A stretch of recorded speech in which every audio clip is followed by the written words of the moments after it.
Assalamualaikum warahmatullahi wabarakatuh. Kami dari kelompok 3 ingin menjelaskan tentang alat generator kincir air. Perkenalkan, nama saya Sally. Nama saya Rahma. Nama saya Alpan. Nama saya Atif. Nama saya Ika Fadilah. Yang pertama ada alat dan bahan yang akan dijelaskan oleh Rahma. Alat dan bahan: stik es krim, tusuk sate, kayu, toples, sedotan, karet gelang, dinamo kardus, step up, water pump kabel, lampu, nampan, tutup botol, lem G, dan lem bakar. Yang kedua, langkah-langkah pembuatan alat.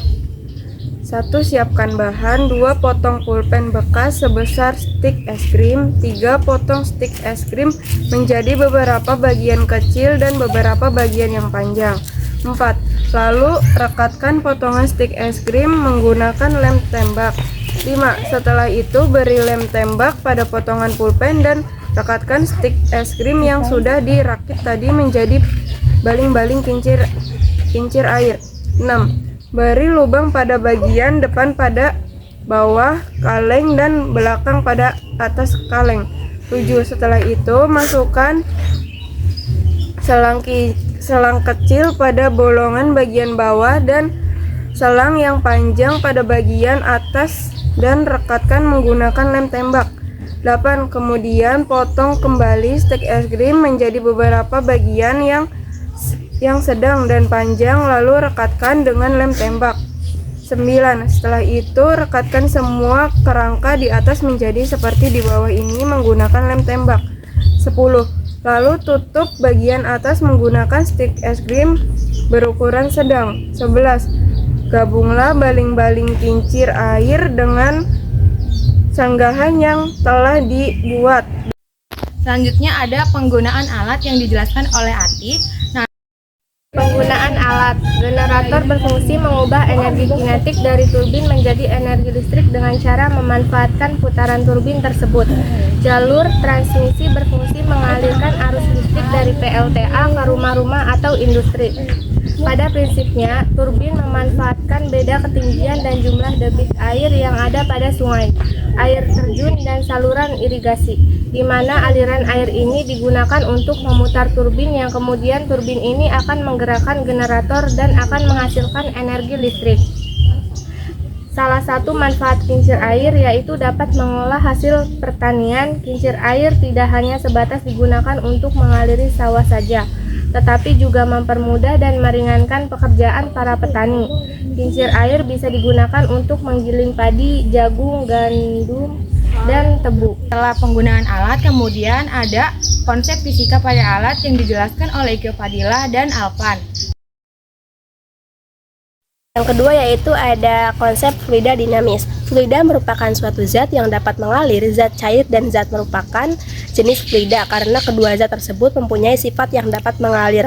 Berbeda dengan batu dan berbagai benda keras lainnya, seluruh zat padat tak termasuk dalam fluida karena zat padat tidak bisa mengalir.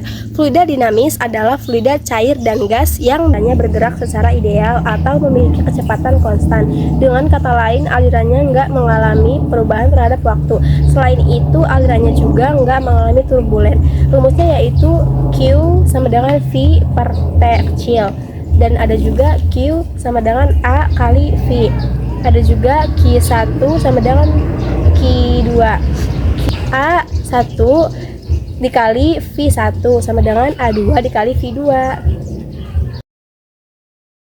Hukum kekalan energi mekanik menyatakan bahwa jumlah energi potensial dan energi kinetik di titik manapun dalam medan gravitasi yang selalu sama. Rumus energi mekanik: EM sama dengan EK tambah EP. Terangan EM energi mekanik, C EX energi kinetik, EP energi potensial.